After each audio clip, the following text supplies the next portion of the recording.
Well, I'm going to get you updated as to what's going on. I might have mentioned I got all this glass, I got all this plexiglass cut for the windows. That's enough for two shooting houses right there. Expensive stuff, but you know, I got the really thick stuff, so it should hold up pretty well. Again, it's about twice the price of the thin stuff, but I expect we'll probably get twice the performance out of it. And then I'm going to go ahead and start putting those vertical windows in and get them set up the way I want. And then I'm just waiting on the sliders, but I'm getting a little, I move a lot faster than apparently this window manufacturer works. So I don't know what's going to happen with that. If I can come up with a decent way to do these windows, I really kind of wanted sliders, but if that's not going to work out, it's not going to work out. I'm not going to save that much money by making my own, but at least I'll have them when I want them. Well, the track for the window came in, sliders, and I've been monkeying with this for about an hour. The window opening was bigger because it was based on the rough opening size of the windows that I had ordered from that outfit in Texas. So the window opening was a little bit big, so I had to cinch down the window opening a little bit. So the track, just got a beefier top track, smaller bottom track, bypass track, pretty standard. I was worried about how brittle it would be being plastic, and it wasn't bad.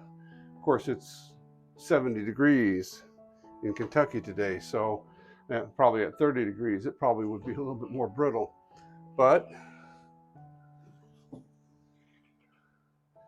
now that in itself is the concern that I have with not only these sliding windows, but the ones that we have coming from the window manufacturer. Is it's all right now, and I don't know if I put this microphone closer.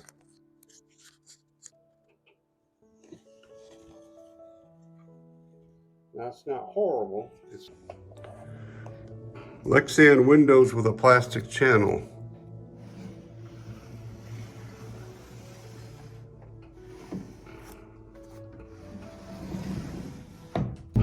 Aluminum extruded window.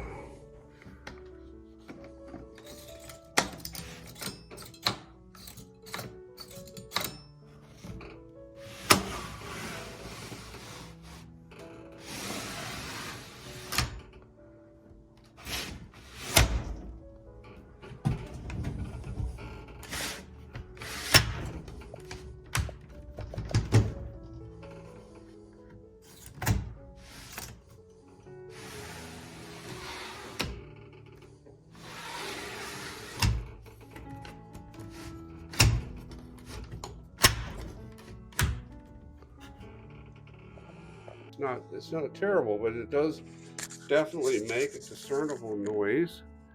I don't know if it's if it's something we can do in time, if it'll get smoother or what. It's not horrible. I don't think you'd be able to hear that beyond 5 yards, but I'm not a deer, so I wear hearing aids.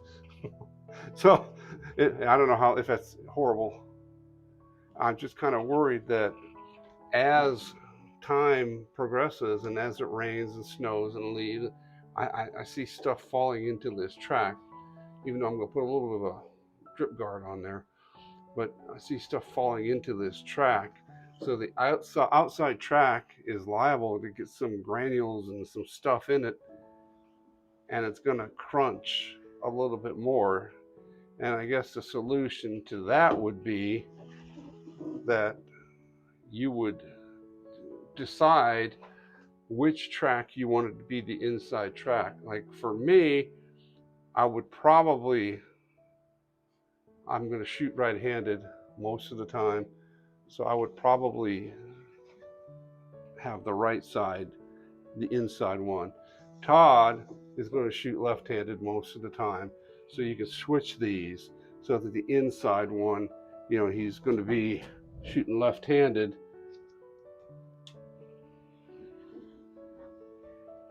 Like so.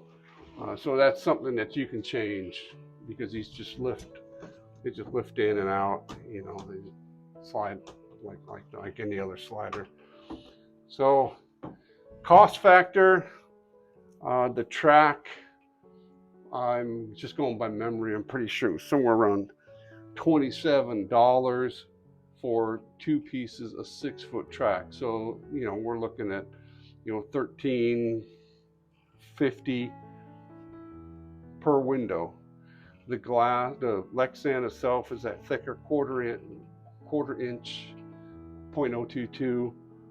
It's the thicker stuff. So that's going to run us somewhere, I think I was calculating just right at $24. So we're looking at $40 for a sliding window. It's not sealed real tight, which I'll get some stuff. I think we can seal that up a little bit. The edges, I mean, it's still.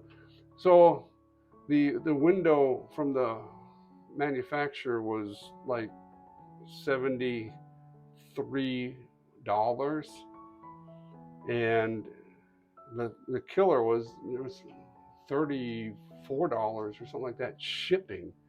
So I don't care how you add that up, that's over $100 for one window, and now we're doing it for somewhere around, you know, 40. So we'll have to play with it. Tell me what you think. Welcome to Cedar Ridge Production. It is March 11th, middle of Kentucky. It has been probably a week since I've been out here working on this box blind. 1 week ago, we had a monstrous wind event come in, and it did a lot of damage, a lot of trees down, a lot of structural damage to some of the neighbors. Not my place, but we've been it's been a full week. We've been cleaning up and picking up 4 days without electricity. So there was a couple of us that got together and we decided no more of that. So now we're looking into and organizing the installation on various properties for generators with the switches that, you know, put them into the house circuitry instead of extension cords, which is what we lived on basically for a week. It was inconvenient, and you know, yada yada. A lot of people have been through that. So there's been some things that have prioritized my time over building this box blind. So what I'm doing today is Todd, wonderful guy that he is, he got a hold of some window film that is camouflage and we can see through it. The other stuff we were using, it was fine, it worked, but what we didn't like was it seemed to have a lot of reflectivity. It was a residential window film, and it, like I said, it worked. It did a tremendous job for cutting down the glare and stuff that from the outside to the inside it.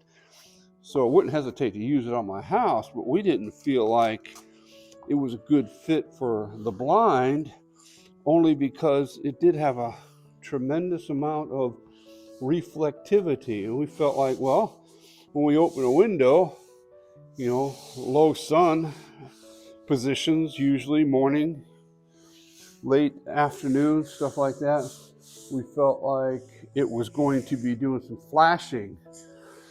So we didn't like that. Todd got a hold of this stuff, and I don't know for sure where he got it from, and I don't know if, I know there's a connection, a personal connection with the company that did this for us, and Todd's family, and I don't know if they want to do individual retail type stuff.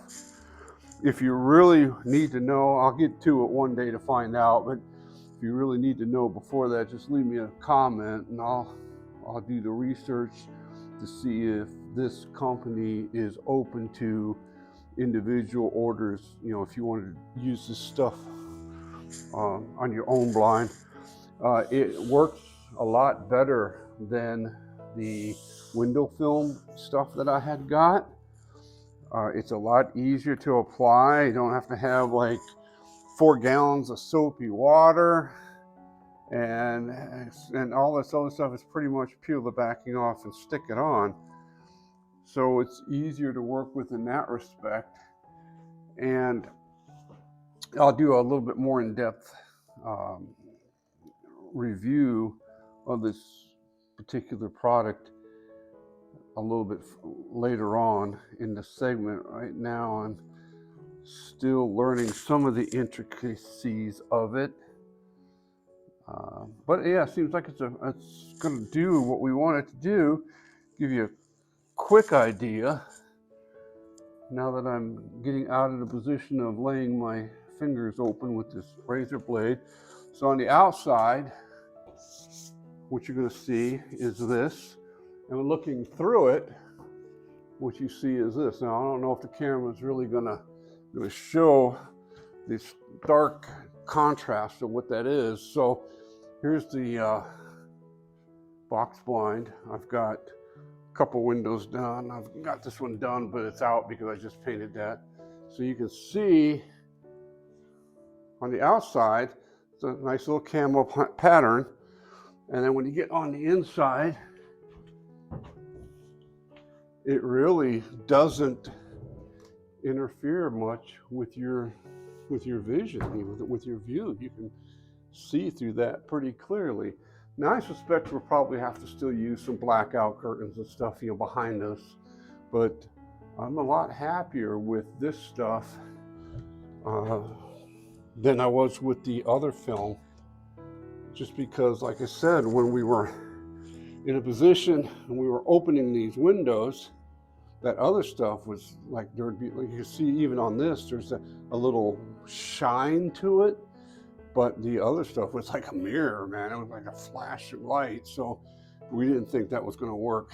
So I'll keep going on this. I've got a couple more to do. Now I get back out here and we'll just see how it goes.